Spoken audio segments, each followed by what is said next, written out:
निदा भाभी की बर्थडे का फंक्शन उन्होंने मिलकर ही अरेंज किया था और कोई बड़े पैमाने पर नहीं था, बस सब फैमिली के अफराद ही थे। उमैर, हसन और निदा भाभी की बहनें थीं। उन सब ने मिलकर खूब हिला गोला मचाया हुआ था। हालांकि निदा भाभी कतई इस हक में न थीं और उन्होंने इस प्रोग्राम की बेहद तरदीद भी की थी, लेकिन उन सब के सामने उनकी एक न चली। घर में ही उन सब ने मिलकर कुछ डिशेस का एहतमाम कर लिया था। कुछ बेकरी वगैरह का सामान नबील भाई ने बाजार से मंगवा लिया था। यूं उन सब की खूब महफिल जिमी थी। ऐसा सर्द सर्द सा माहौल तो मुझे ज़रा फीसी नेप नहीं करता, कुछ गर्मा गर्म होना चाहिए। वो सब बड़े मुहज़्ज़िब अंदाज में खुशगुपियाँ लगा रहे थे और राफ़े की बेचैन फितरत को किसी तौर पर गवारा नहीं था। इसीलिए सबसे पहले इसी की ज़ुबान में खुजली हुई थी।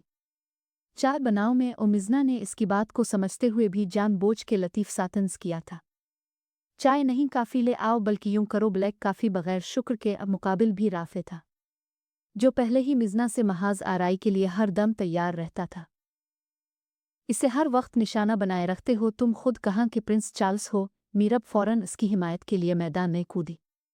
मेरी अम्मा जान से पूछ कर देखो, इसने फ़र्ज़ी कालर अकड़ाई, ऐसी बुड़क वो अपनी अम्मा जान की गैर मौजूदगी में ही मार सकता था, और ये सब वो अच्छी तरह जानते थे। ज़रूर बच्चा जी, कहो तो अभी बोला कि पूछ लूँ, ताकि सबके सामने आपका स्वागत हो जाए और दिल लामुराद की हसरत भी पूरी हो जाए। अज़ीर ने फ़ौरन इसे आईना दिखाया। ओए, तो मेरा दोस्त है या दुश्मन? इसने खूनखार नज़रों से अज़ीर को घूरा। 50-50। अज़ीर भी एक नंबर का कमीना था। बड़ा ज़लील है। राफ़े ने मलामती नज़रों से इसे घूरा, मगर वो ढीठ बना दांत निकालता रहा।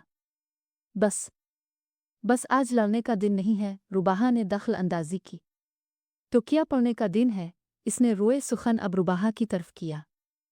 खुद ही तो कह रहे थे कुछ गर्मा गर्म, तो अब कुछ अच्छा सा सुनाओ। अब की दफ़ा उमैर हसन ने भी गुफ्तगू में हिस्सा लिया। मैं सुनाऊं? इसने आंखें फैलाईं। आप लोग सुनाओ। उधर की शान बेनियाजी कमाल थी। ना भई ना, तुमने कहा था, लिहाजा अब तुम ही सुनाओगे। नबील भाई ने भी इसरार किया। फिर तो सब ही उसके सर हो गए, और तो और निदा भाभी ने भी कहा, तो इसे घुटने टेकने ही पड़े। चंद लम्हे कुछ सोचने के बाद वो धीमे लहजे में बोलना शुरू हुआ, तो गोया वहां पर मौजूद सब अफराद को ही सांप सूंघ गया। तेरे सवा नहीं और कुछ भी तेरे सवा।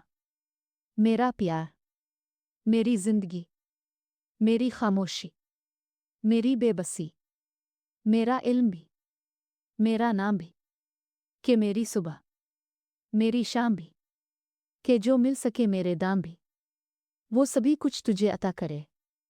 मेरे चारागिर, तो यकीन तो कर, मुझे मांगना तो ना आ सका, मैंने फिर भी मांगी यही दुआ, कि गवाही देगा मेरा खुदा, मैंने जब भी इससे तलब किया, नहीं मांगा कुछ भी तेरे सवा। वाह, ज़बरदस्त! उन सब के मुंह से बेसाख्ता निकला। उन्हें हरगिज़ उम्मीद नहीं थी कि बज़ाहिर इतना ओनिगा बोंगा नज़र आने वाला राफ़े इतने लतीफ़ जज्बात रखता होगा। यकीन नहीं आ रहा है राफ़े, तुम्हारा ज़ौक़ ऐसा भी हो सकता है। मीरब तो बोल ही उठी। तुम सब का उस ज़ौक़ तो मर गया। उदहली में मुझे भी अपने जैसा समझ रखा है। वो वापस अपनी जून में पलट चुका था। अब ऐसी भी बात नहीं। अज़ीर की नाम निहाद अना भड़की। तुम भी उतर आओ मैदान में, इसने सीना ठोंक कर चैलेंज किया। मैं मैदान में उतर आया तो तुम्हारी वैल्यू डाउन हो जाएगी, वो लड़ाका औरतों की तरह हाथ नचाकर बोला। तो उन सब के चेहरों पर दबी दबी मुस्कुराहट फैल गई। इसकी वैल्यू अब कब थी जो डाउन होगी? मिज़ना के लिए भी ज़्यादा देर खामोश बैठना मुहाल था। तुम अपनी सुनाओ। ना 3 ने ना 13 में वो बुलबुला के इसकी तरफ पलटा। भाई, असल बात तो फिर वहीं रह गई। निदा भाभी ने उन्हें मज़ीद लड़ाई से रोक। हाँ, तो कौन उतरेगा अब मैदान में? राफ़े ने बारी बारी सबको देखा। वो सब तो इस मामले में सिफर थे, लिहाजा बगलें झांकने के अलावा कोई चारा न था। चा लगता है सब कोरे हो। राफ़े को तो मौका मिल गया था सीना फुलाने का। हाय मीरब, देखो इस जलील को कैसे अक्कड़ रहा है। तुम ही कुछ सुना दो। और मिज़ना को फ़िक्र लाहिक हुई तो उसके कान में कहने लगी, मिज़ना सही कह रही है। रुबाहा ने भी उसकी अक्कड़ देख के दांत पैसे और उसका तंतना ख़त्म करने के लिए मीरब को बिलाखिर मैदान में उतरना ही पड़ा। ज्यादा रोब झाड़ने की जरूरत नहीं है, हम ऐसे भी बदजोक नहीं हैं। मीरब दांत कचकच्चा के बोली। अरे वाह, अंधा किया जाने बसंत बिहार, इसने मजाक अड़ाया। इस बेतुके मुहावरे का मकसद, इसने भनवे उचकाए। तुम खुद को समझते क्या हो, मिजना भला इस कार्य खैर में क्यों ना हिस्सा लेती? तुम्हारा, इसने कुछ कहते कहते जुबान दांतों तले दबा ली। भाई, उमैर ने बेसाख्ता कहा तो महफिल जाफरान बन गई। आई थिंक मीरब कुछ सुनाना चाह रही थी। उमैर ने दोबारा उन सब की तवज्जो मीरब की तरफ मबजूल करवाई। हाँ, वो गुड़बड़ा गई, इसका ज़ौक़ कुछ ऐसा आला भी नहीं था। रुबाहा और मिजना की बातों में आकर वो कह तो गई थी, मगर अब सुनाना तो था। अब फूट भी पड़ो, और रुबाहा ने कुहनी उसकी कमर में घिसली तो वो ज़हन की डिक्शनरी खंगालने लगी। बिलाखिर एक भोली बसरी नज़्म इसे याद आ ही गई।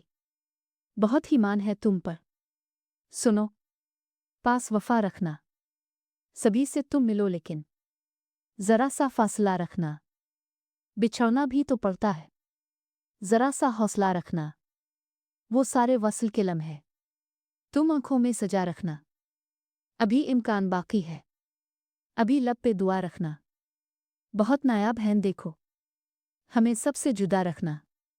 वाह वाह वाह, उन सब ने ही बहुत दाद दी थी और सबसे आगे खुद राफे ही था। चुल्लू लड़कियों, अब फैलावा समीटू यहाँ से। नुदरत ने अंदर आकर ऑर्डर दिया तो वो सब मुस्तैदी से खड़ी हो गईं और यूं उनकी महफिल बर्खास्त हुई। नायाब तो तुम वाकई बहुत हो, इसीलिए तो सबसे अलग थलग जगह पर रखा हुआ है। वो निदा भाभी की बहनों को अलविदा कह रही थी जब इसके दाएं पहलू से निहायत गेमर सी आवाज़ उभरी। वो बेसाख्ता गुड़बड़ा कर 2-4 कदम पीछे हटी। पहले मेरा ख्याल था तुम्हारी स्टडी कंप्लीट होने तक वेट कर लूँ, बट अब तो ऐसा होना खासा मुश्किल लग रहा है। बाटल ग्रीन लिबास में मलबूस वो सीधी उसके दिल में उतर रही थी। मीरब के लिए तो निगाहें ऊपर उठाना मुश्किल हो गया था। वो बस ज़मीन को ही घूरे जा रही थी। मैं जल्दी निदा आपी से बात करके मामा को लेकर आऊँगा, वेट करना। इसके जगमगाते चेहरे पर आखिरी नज़र डाल के वो धीमी मुस्कुराहट समेट कर बोला और आगे बढ़ गया। मीरब की यहाँ वहाँ हर तरफ रोशनी फैल रही थी। एहम वो जा चुके हैं मैडम, सो काम बैक। आरुबाहा ने इसकी आंखों के सामने हाथ लहराया तो वो जिनप गई। अपनी खिजालत मिटाने को इसने इसी की कमर पर दे मौका जड़ दिया। आह, वो कराही फिर भी जाते जाते इसके कान में गुनगुना गई। मैनू रब दी सो तेरे नाल प्यार हो गया, वे चना सच्ची मची।